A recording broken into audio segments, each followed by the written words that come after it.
This isn't a letter to who I used to be. It's a letter to who I haven't met yet. The version of me that's still becoming, still learning what it means to stay, still figuring out how to live gently in a world that rushes. If you're listening, this letter might be for you too. To the version of me that's still coming, I know the waiting has been heavy in a way that doesn't announce itself. Heavy like something you carry so long, you forget what it feels like to put it down.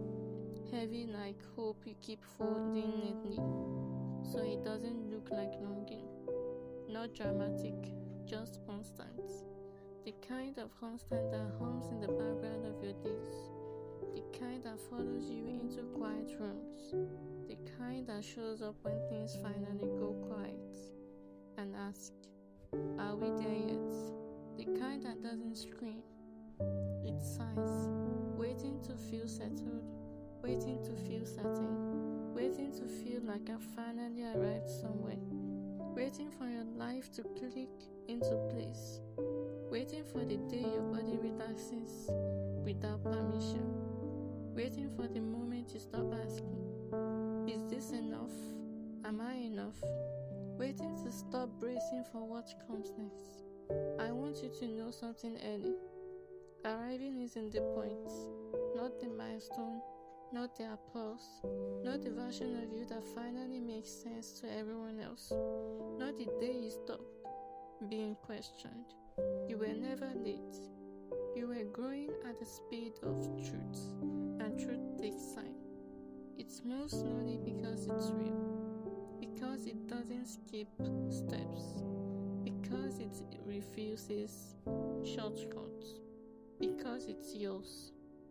I hope by the time you hear this, you stop chasing the version of yourself that other people felt comfortable with, the easier version, the quieter version, the version that edited itself mid-sentence, the one that learned how to smile through discomfort, so no one else had to sit with it. The one that mistook tolerance for love. I hope you no longer confuse being impressive with being whole, because exhaustion can look like excellence when people benefit from it, and brokenness can look like strength when you never let yourself rest. And applause can drown out truth if you're not careful. You don't need to prove resilience. You don't need to turn pain into productivity. You don't need to explain why rest matters. Rest doesn't need a resume.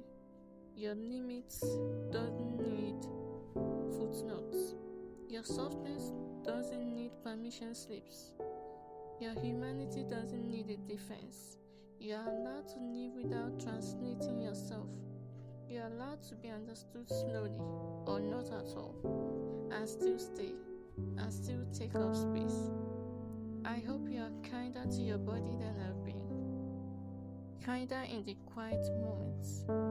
Kinder when no one is watching. Kinder when the world asks for more than it should. Kinder when comparison creeps in and tries to rewrite your relationship with yourself. I hope you stop apologizing for its needs, for its pauses, for its limits. This body isn't an inconvenience.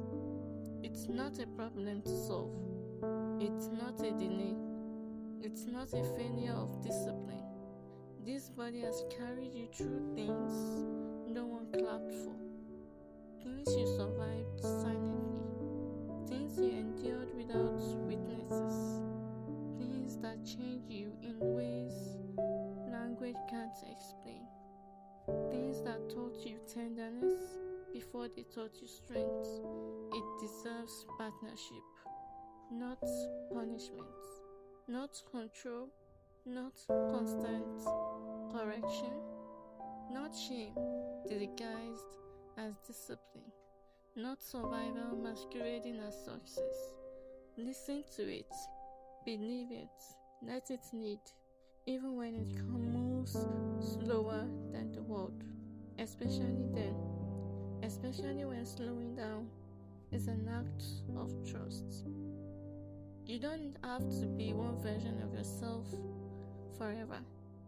You're allowed to evolve quietly, to grow without updating everyone, to change without justifying the shifts, to release identities that kept you safe once but don't fit anymore. You're allowed to outgrow old language. You're allowed to change your mind without announcing it. You don't owe consistency to people who only loved one version of you. You don't owe clarity to people who benefited from your confusion. Who you are becoming doesn't need permission. Not from timelines, not from expectations, not from fear dressed up as caution, not from voices that confuses concern with control. It needs space and patience and time that isn't rushed, time that listens, time that holds, time that doesn't demand proof, time that lets you arrive softly. If no one has told you lately, I am proud of you. Proud of the quiet courage, the unseen efforts, the days you showed up gently instead of perfectly. Not for what you've accomplished, but for what you've survived without losing your tenderness. Tenderness is not weakness, it's what you protected. Promise me something. Promise you won't abandon yourself just to belong. Promise you won't trade your peace for proximity. Promise you rest when the world rushes you. Promise you stay. Stay with your body. Stay with your truths. Stay even when doubt gets loud. Stay even when living feels easier. Stay with your becoming. Just becoming at your own pace. Slow enough to feel safe. Slow enough to be real. Slow enough to let joy catch up to you. I'll be here when you arrive, always, even if arrival keeps changing its shape, even if the destination becomes a way of living, not a place you reach. This is a letter to the version of me that's still coming, not a demand, not a timeline, just an offering. There is no deadline, no finish line, no version of you that finally gets it through.